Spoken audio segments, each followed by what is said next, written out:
Greek burgers working in a nice hot cast iron skillet. We made a Greek-style chimichurri or herb and vinegar sauce.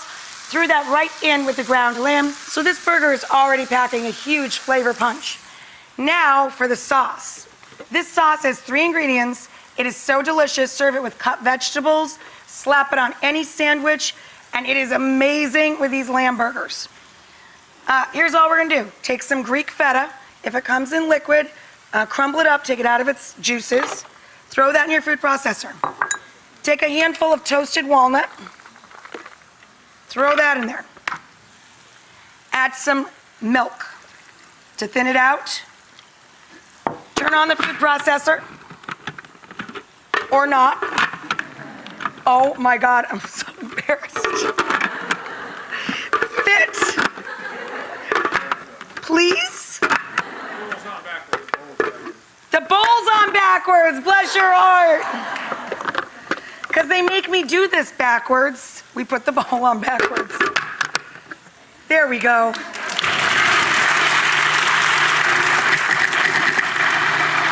Pulse that up, and there you go. Greek feta sauce, done.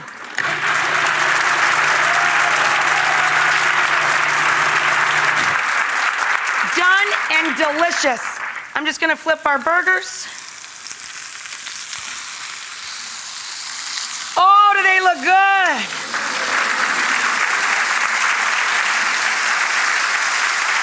Look at that beautiful crust. See that beautiful crust I was talking about? Those are just stunning. Okay, when we come back, we're gonna build the burger right after this.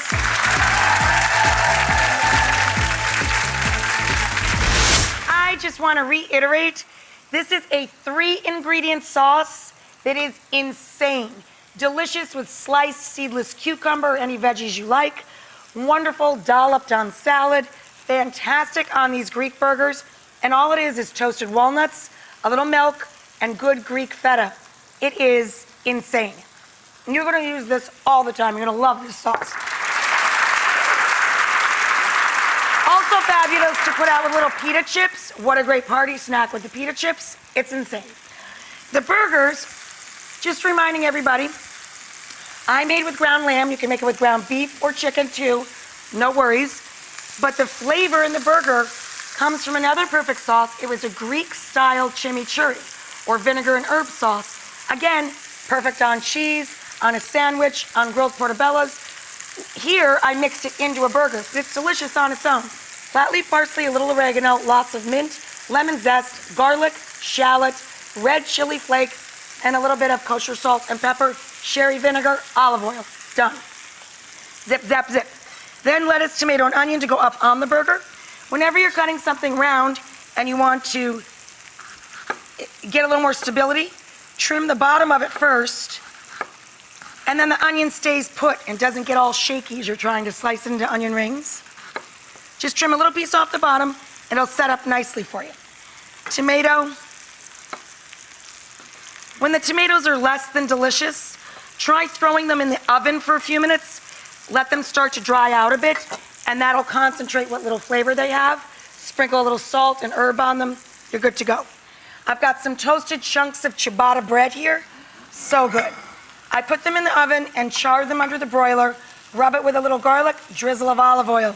Insane. That's delicious just by itself. But we're gonna top it with our big, beautiful Greek burger. Look at that baby, he's gorgeous. Gorgeous. A little bit of crunchy lettuce. Some nice heart of romaine here. Oh good, you don't have to make a salad. Tomato. I like extra tomato. 2 slices of tomato for me. A little red onion. And then lots of that beautiful Greek feta sauce.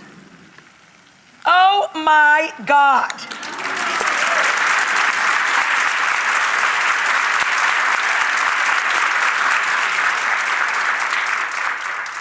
That is so wrong, it is right.